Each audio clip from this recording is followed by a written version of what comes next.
Hi guys, welcome again to my YouTube channel. और आज हम कर रहे हैं जर्नल ऑर्गेनिक केमिस्ट्री का लेक्चर नंबर 11।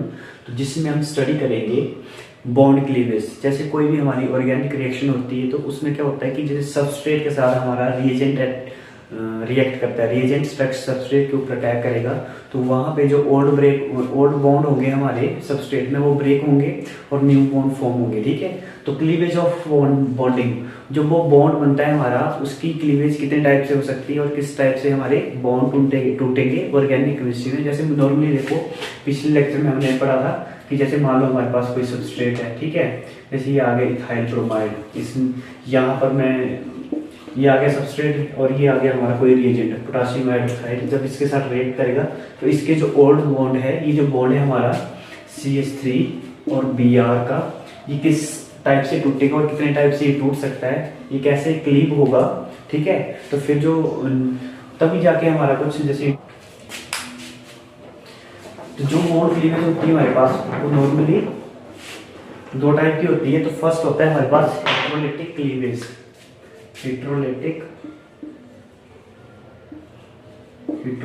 Bond cleavage. ठीक है, bond cleavage, electrolytic bond cleavage. इसमें क्या होगा हमारा कि जो बॉन्ड है, जैसे मान लो CH3 और Br, सबस्ट्रेट का जो बॉन्ड होगा ये कैसे टूटेगा, ये हेटेरोलाइटिकली क्लीवेज होगी। मींस कि इसमें जैसे ये हमारा Br है और CH3, इनमें से कोई एक एटम, एक स्पीसीज क्या करेगा कि ये पूरा बॉन्ड पे उठा लेगा। ठीक है, और दूसरा जो मतलब इसमें देखो बॉन्ड कैसे बन रहा है, कोवैलेंट बॉन्ड है तो म्यूचुअल शेयरिंग से ही बनेगा। मतलब एक इलेक्ट्रॉन हमारा मिथाइल का और एक Br का है, ये शेयर कर रहे हैं। तो इसमें क्या होगा कि जो ज़्यादा इलेक्ट्रोनेगेटिव होता है वो क्या करता है कि इस बॉन्ड पेयर को अपनी तरफ खींच लेता है। क्या करते हैं, अपनी तरफ खींच लेगा। तो होगा क्या यहाँ पे कि जो लेस इलेक्ट्रोनेगेटिव स्पीसीज होगा वो पॉजिटिव बन जाएगा, क्योंकि इसका जो बॉन्ड पेयर होगा वो कोई इलेक्ट्रोनेगेटिव लेके चल जाएगा। जैसे यहाँ पे देखो Br हमारा ज्यादा इलेक्ट्रोनेगेटिव लेके करेगा, ये दोनों इस बॉन्ड के दोनों इलेक्ट्रॉन पेयर को उठा लेगा। ठीक है, और यहाँ पे इसको पॉजिटिव बना देगा। तो हमारे पास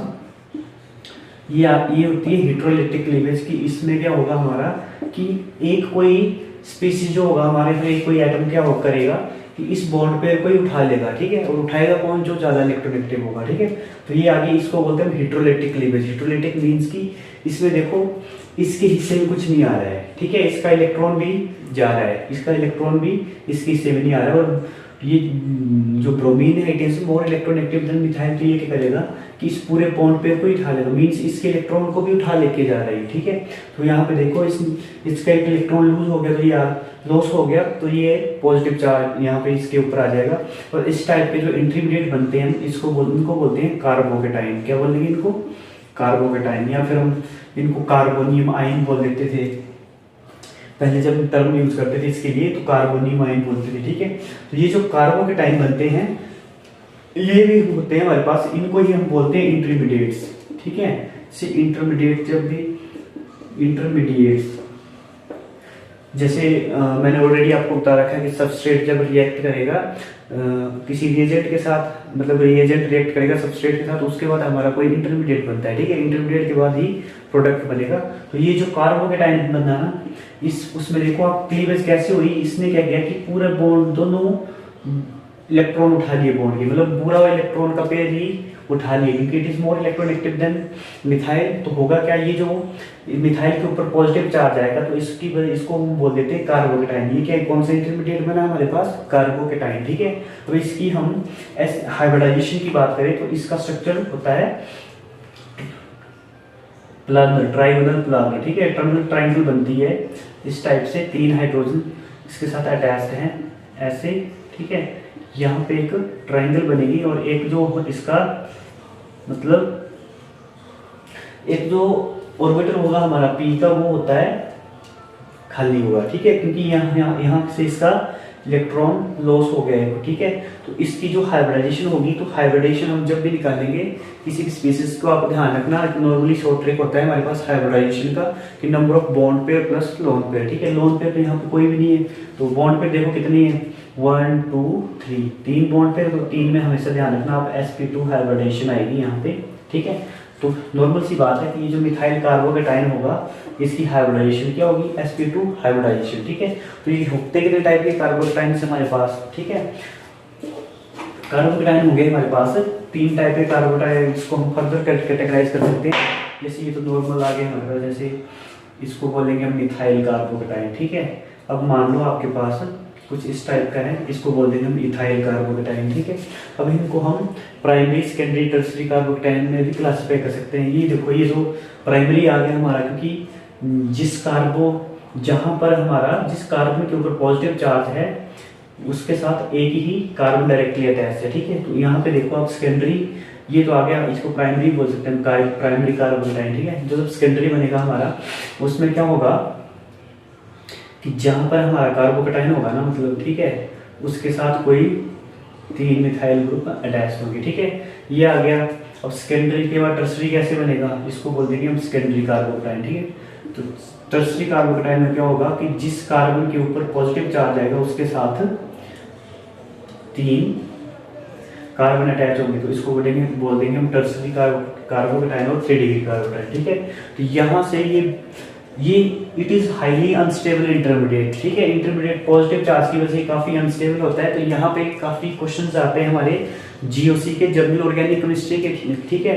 तो अब हम स्टेबिलिटी ऑफ कार्बोकेटाइन की बात करें तो यहाँ पे ये जो टर्सरी वाला होता है ना, it is highly unstable, then secondary followed by primary and methyl से कम स्टेबल होगा, ठीक है। अब ऐसा क्यों होता है, ये जो टर्सरी वाला है ये क्यों ज्यादा स्टेबल होगा, ड्यू टू यहाँ पे देखो हमारे पास एक टर्म हम आगे कराऊंगा मैं आपको कि इंडक्टिव इफेक्ट होता है हमारे पास, ठीक है। प्लस आई इफेक्ट 2 टाइप से होगा, वो प्लस आई और माइनस आई। ये जो मिथाइल होता है इसका प्लस आई इफेक्ट होता है। ये क्या करता है कि इस कार्बन को इलेक्ट्रॉन देता है, ठीक है। पॉजिटिव चार्ज तो यहाँ पे डेफिशिएंसी इलेक्ट्रॉन की, तो इस पॉजिटिव चार्ज को ये स्टेबलाइज करेगा, क्योंकि तीनों तरफ से यहाँ पे देखो 3 मिथाइल ग्रुप लगे इसके ऊपर, तो ये प्लस आई इफेक्ट होता है। मीन्स ये जो मिथाइल ग्रुप है इस कार्बन को इलेक्ट्रॉन्स सप्लाई करता है, एक हिसाब से बोल सकते हैं, तो इसको स्टेबल कर देगा ये, ठीक है। अब इसमें दो ही मिथाइल ग्रुप है, तो इसको 2 साइड से इलेक्ट्रॉन मिल रहे हैं, प्लस आई इफेक्ट या फिर हाइपर कंजुगेशन भी हम लगा सकते हैं, हम आगे स्टडी करेंगे। फिलहाल यहाँ पे देख लो आप, तो ये प्लस आई इफेक्ट, यहाँ पे देखो 2 ही मिथाइल ग्रुप है, तो उसकी वजह से ये थोड़ा सा कम स्टेबल होगा एज कम्पेयर टू टर्सरी। यहाँ पे तीनों लगे, तीन साइड से कार्बन को इलेक्ट्रॉन मिल रहे हैं, तो ये ज्यादा स्टेबल होगा। उसके बाद सेकेंडरी और प्राइमरी में हमारे पास एक ही मिथाइल ग्रुप लगा है, तो उसकी वजह से हमारा ये इनसे कम स्टेबल होगा, और इसमें तो है ही नहीं कोई मिथाइल ग्रुप इस कार्बन पे कि जो कि मतलब इलेक्ट्रॉन इसको रिलीज कर सके फिर डोनेट कर सके, तो उसकी वजह से इट इज लेस स्टेबल, ठीक है। तो ये आ गया इसका स्टेबिलिटी ऑर्डर, और मैक्सिमम आपको क्वेश्चंस मिलेंगे उसके बेसिस पे। अब ये जो हिट्रोलैक्टिक क्लीवेज होती है हमारी, ये एक टाइप से और हो सकती है कि जैसे मान लो हमारे पास जैसे ये आया मिथाइल और यहाँ पे कोई ग्रुप है हमारा, ठीक है। और इसमें क्या हुआ कि अगर ऐसा ग्रुप अटैच है यहाँ पर मिथाइल के साथ कि जो मिथाइल से या फिर कार्बन जो मिथाइल का है उससे लेस इलेक्ट्रोनेगेटिव है, इट मींस कार्बन यहाँ पे ज़्यादा इलेक्ट्रोनेगेटिव होगा, तो ये क्या करेगा कि ये इस बॉन्ड पेयर को ये उठा लेगा, ठीक है। मतलब कि ये जो बॉन्ड इलेक्ट्रॉन पेयर है हमारे, ये पूरे बॉन्ड ये वाला उठा लेगा, तो ये नेगेटिव बन के और जेड क्या बन जाएगा हमारा, कोई पॉजिटिव। तो अब यहाँ पे देखो ये CH3 negative plus Z positive, ठीक है। तो यहाँ पे देखो अब इसने ये मिथाइल ने ये एक्स्ट्रा इलेक्ट्रॉन्स उठा लिए, क्योंकि ये ज़्यादा इलेक्ट्रोनेगेटिव होगा इस जेड से, तभी तो इसके जेड के इलेक्ट्रॉन भी इसने ले लिए, ठीक है। तो वहां से क्या हुआ कि हमारे पास ये देखो कार्बन के ऊपर नेगेटिव मीन्स एक लोन पेयर आ गया इसके ऊपर, लोन पेयर मीन्स कि इसका एक्स्ट्रा इलेक्ट्रॉन इसने ले लिया, तो नेगेटिव चार्ज आ जाएगा, तो इनको बोलते हैं हम, ये भी एक इंटरमीडिएट बनता है, it is also highly unstable intermediate, और इसका नाम होता है हमारे पास कार्बेनाइन बोल देंगे। क्या बोल देंगे, जब भी कार्बन के ऊपर नेगेटिव चार्ज होगा तो हम बोल देते हैं इनको कार्बेनाइन, ठीक है, कार्बेनाइन। अब कार्बेनाइन में क्या होता है, तो इनके हम स्ट्रक्चर की बात करें या फिर हाइब्रिडाइजेशन, ये जो कार्बोकेटाइन होता है कार्बेनाइन होगा हमारा इंटरमीडिएट, कार्बेनाइन, इसकी ज्योमेट्री कैसी होती है हमारे पास, ज्योमेट्री होगी इसकी, हाइब्रिडाइजेशन देखो, उससे पहले तो हाइब्रिडाइजेशन देखो, मैंने क्या बताया था आपको, हाइब्रिडाइजेशन क्या होगी, number of bond pairs plus lone pairs, ठीक है, लोन पेयर्स। इसमें देखो आप कि एक लोन पेयर है हमारा, ठीक है, एक लोन पेयर है और 3 बॉन्ड पेयर है, 1 2 3, 3+1 4 हो जाता है, ठीक है। तो उस केस में हमारी ज्योमेट्री आती है, हाइब्रिडाइजेशन आएगी sp3 और इसकी ज्योमेट्री वो होगी डिस्टॉर्टेड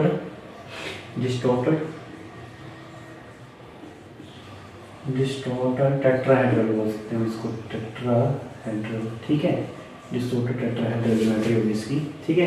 तो ये तो आगे इसकी ज्योमेट्री। उसके बाद ये कितने टाइप के होंगे हमारे, ये जो कार्बन आयन इंटरमीडिएट होती हैं और it is also highly unstable intermediates. तो इसकी कितने टाइप होते हैं हमारे पास, ये आता है हमारे पास, एक तो होगा सिंपल मिथाइल कार्बन आयन, ठीक है।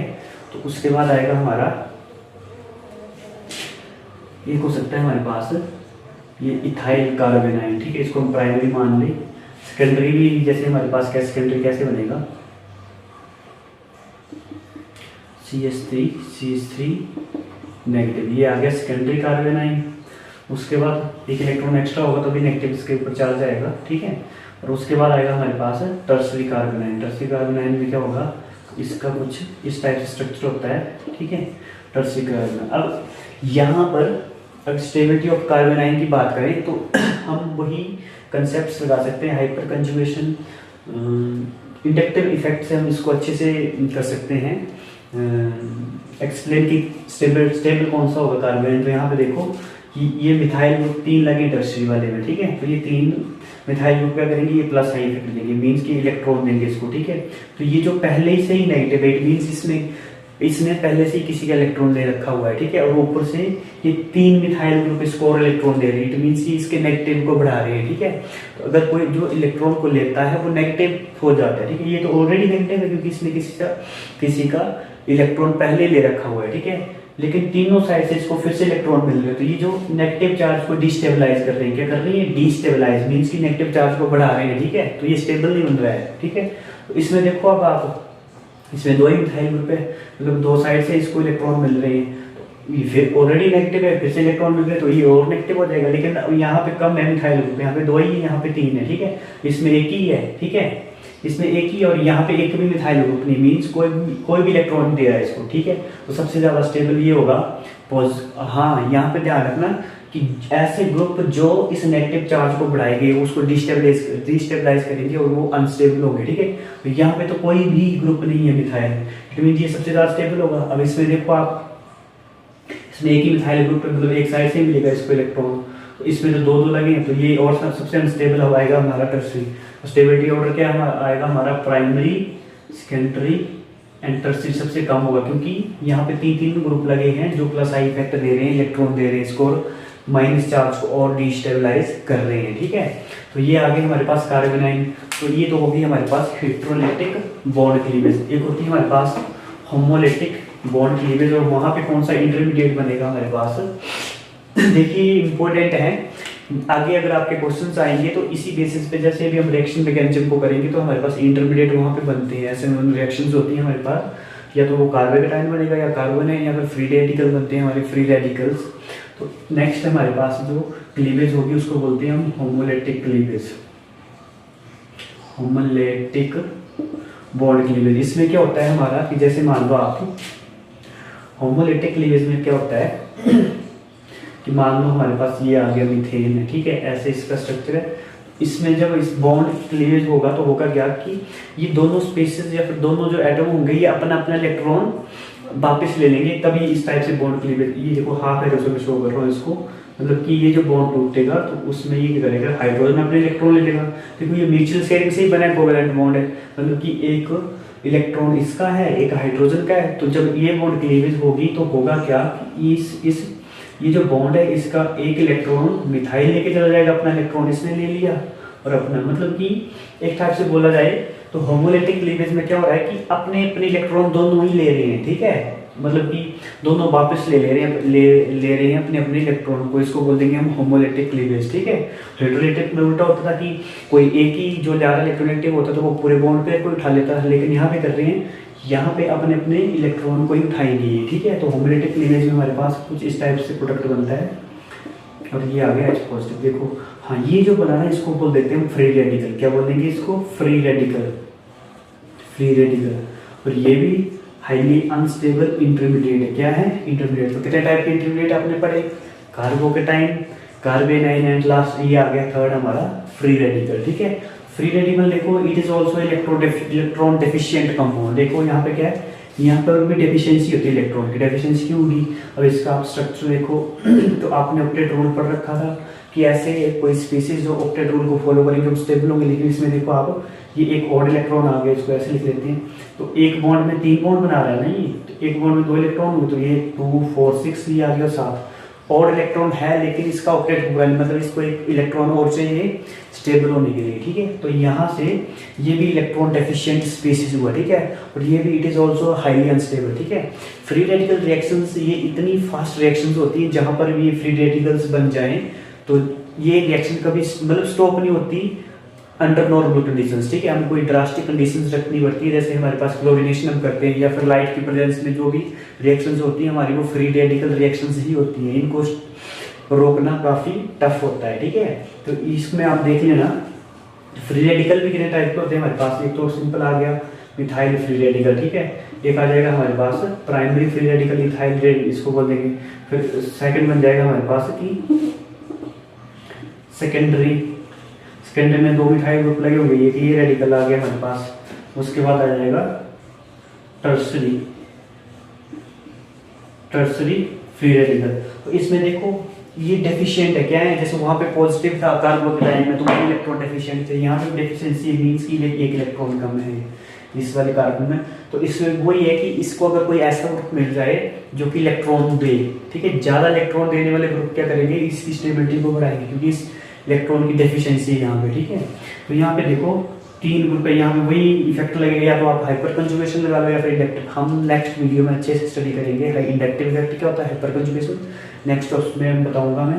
तो इसमें देखो इसमें क्या होगा, इन जनरल आप रख लो कि ये जो मिथाइल ग्रुप है ये इनको इलेक्ट्रॉन दे रहा है प्लस आई फैक्टर लगा रहा है, उसकी वजह से देखो तीनों साइड से इलेक्ट्रॉन मिल रहे हैं, तो ये ज़्यादा स्टेबल हो गया। अब इसको यहाँ पे 2 ही मिथाइल ग्रुप हैं, तो इसको दोनों साइड से मिलेंगे, 2 साइड से मिलेंगे, इससे कम मिल रही है एक साइड, तो इसके बाद ये आया और इसमें एक ही मिथाइल ग्रुप लगा है, ठीक है। तो ये आया सबसे कम स्टेबल ये, क्योंकि यहाँ पे कोई इलेक्ट्रॉन देने वाला ही नहीं है, ठीक है। तो ये आ गया हमारा stability order of free radical. और आपने एक बात यहाँ पे नोटिस करी होगी कि जो कार्बोकेटाइन का जो हमारा ऑर्डर होता है वही हमारा फ्री रेडिकल का ऑर्डर होगा, ठीक है, स्टेबिलिटी ऑर्डर, ठीक है। तो ये हमारे पास 3 टाइप के इंटरमीडिएट से carbanion, carbocation and free radical. तो this is the end of this lecture.